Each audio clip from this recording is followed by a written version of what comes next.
5,000 কোটি টাকার সরকারি জমি মাত্র 270 কোটিতে বরাদ্দ।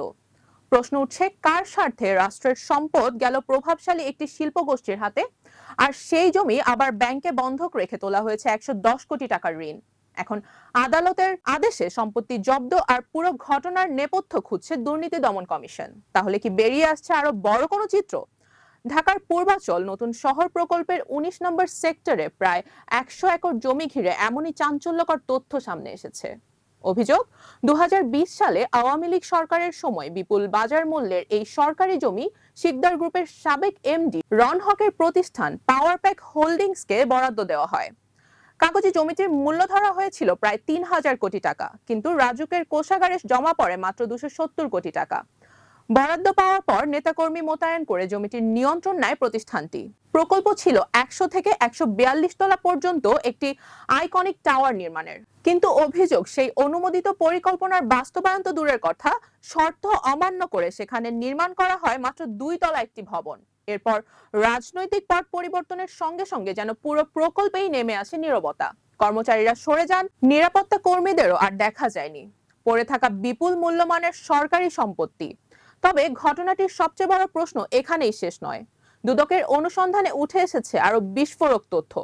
অভিযোগ রয়েছে, সরকারি এই জমি বন্ধক রেখে ফার্স্ট সিকিউরিটি ইসলামী ব্যাংক থেকে শিকদার গ্রুপ সংশ্লিষ্টরা প্রায় 110 কোটি টাকা ঋণ নিয়েছে। অর্থাৎ একদিকে সরকারি জমি বরাদ্দ, অন্যদিকে সেই জমিকে ব্যবহার করে ব্যাংক ঋণ। পুরো প্রক্রিয়াটি এখন তদন্তের আওতায়। দুদকের আবেদনের পর গত বছরের এপ্রিল মাসে আদালত সম্পত্তিটি জব্দের নির্দেশ দেন। এদিকে রাজুকের বর্তমান কর্তৃপক্ষের বক্তব্য, চুক্তি অনুযায়ী নির্ধারিত কিস্তি পরিশোধ না করায় এরই মধ্যে জমিটি বরাদ্দ বাতিল করা হয়েছে।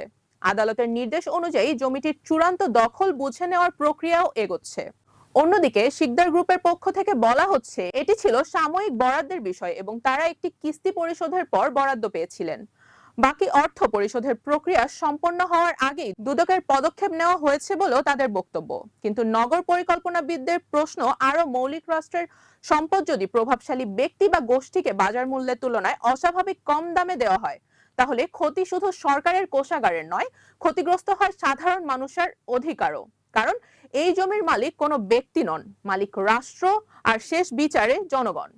তাই পূর্বাচলের এই 100 একর এখন শুধু একটি জমির গল্প নয়, এটি সরকারি সম্পদ ব্যবস্থাপনার স্বচ্ছতা, জবাবদিহি এবং প্রভাবশালীদের প্রতি প্রশাসনিক সুবিধা দেওয়ার অভিযোগ সবকিছুকেই একসঙ্গে সামনে এনে দিয়েছে। দুদকের অনুসন্ধান শেষ হলে আসলেই কত টাকার সম্পদ, কার সিদ্ধান্তে, কিভাবে এবং কোন প্রক্রিয়ায় বরাদ্দ হয়েছিল, সেই প্রশ্নগুলোর উত্তরই এখন সবচেয়ে গুরুত্বপূর্ণ। কারণ রাষ্ট্রের সম্পদ নিয়ে প্রশ্ন উঠলে জবাবদিহিতার জায়গায় কোনো প্রভাবই যেন ঢাল হয়ে দাঁড়াতে না পারে, এটাই এখন জনস্বার্থের বড় দাবি। রুবাইয়া জান্নাত, টাইমস 24।